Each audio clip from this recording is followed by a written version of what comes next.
Time now for our rants and raves, starting with Adam. I want to rave for a video that was produced by the New York Times opinion section, in which a young woman who I hadn't known about before, but her name's Mary Kane, and she was a few years ago this incredible track and field phenom known for smashing records left and right from a very early age.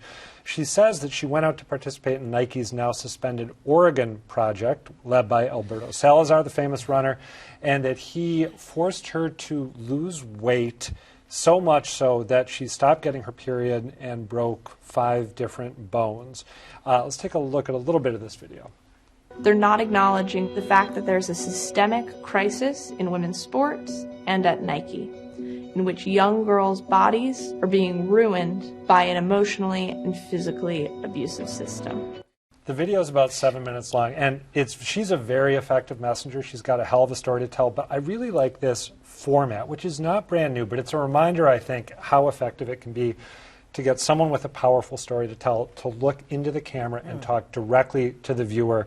In this case, it worked fantastically. And just one thing I would add, a point she makes in the video, which I'm glad they let her make, is that there was a very flattering profile of her relationship with Alberto Salazar that ran in the New York Times Magazine, which, as she pointed out in this video, was based on lies rather than truth. So I'm glad they left that in. I saw that story this week, and I didn't dive deep enough. It's worth watching. It takes 7 minutes and watch it. Good, thanks. It's good. All right, Dan.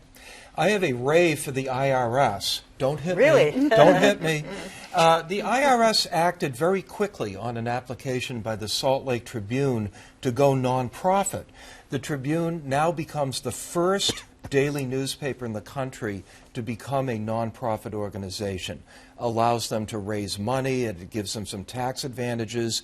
It doesn't solve all the problems of daily newspapers, but it solves some of the problems, and it may it may show the way for other newspapers. So do they literally stop getting revenue through advertising? No more advertising? No, they can still advertise. There are ads. So what does it mean to be nonprofit? Well, people can donate money to them without and write it off on their taxes. There's a lot of tax advantages.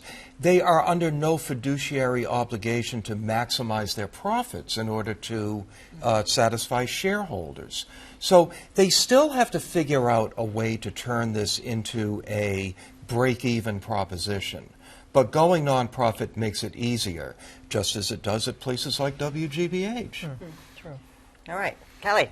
Well, I have a semi-rave for McClatchy. That's the organization that owns a lot of local stations and local news outlets. They're putting together, using their local resources in communities across the country, something called Impact 2020. And that's, you can subscribe to it. This is where my semi-rave comes in.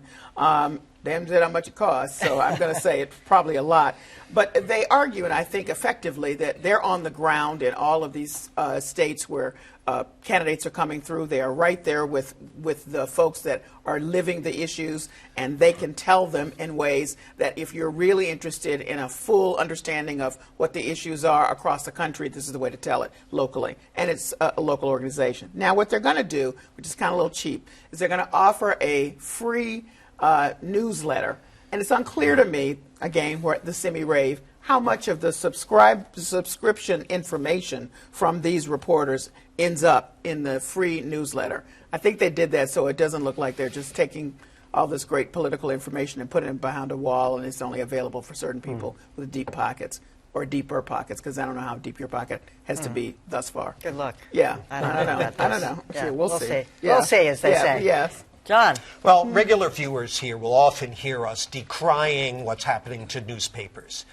Both dailies and smaller community weekly newspapers, and news deserts are being created. And some of you may wonder, well, what does that really mean? Come on, I can get my local alderman's meeting on cable TV. Well, here's an example of what's lost when this happens. And it comes from the fine local weekly, the Dorchester Reporter, who sent a reporter, Katie Troiano, sorry, Katie, if I butchered the pronunciation, out to cover a community meeting in Codman Square about a Popeyes restaurant application to open another outlet. They have a number already in the Boston area. And to read this article, it surfaces a whole bunch of fascinating issues. Very well done, by the way, just straight-ahead reporting.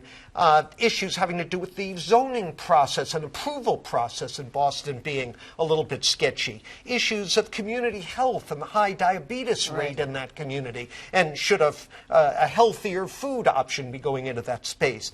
Back and forth from people contesting both sides, well worth reading for anybody, anywhere, not just in Dorchester and Roxbury. And hadn't they scotched that thing once before? They had rejected the application initially, but then Popeyes sort of found a legal sideway in, and that angered a lot of people in the community. Said this would never happen in a predominantly white community. And they We're talking introduced about that Popeyes sandwich. today.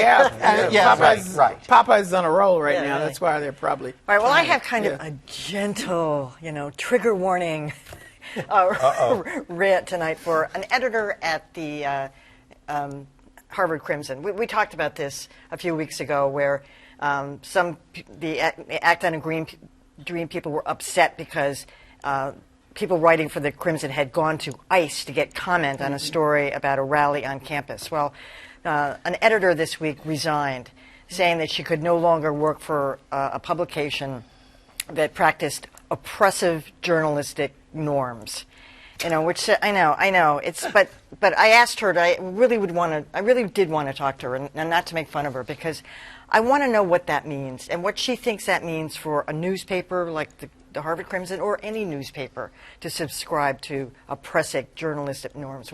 There are a lot of norms and conventions in society that we all go along with. We're all wearing clothing right now. Is that an oppressive norm? I don't know. But those are the kinds of things that, I would have wanted to ask The her. argument she tries to make in there, and I didn't come away buying it, but she's undocumented herself, and I think it was Yes. the idea that in its attempt to be objective, the Crimson was doing Right. people like all her right, a gotta disservice. go.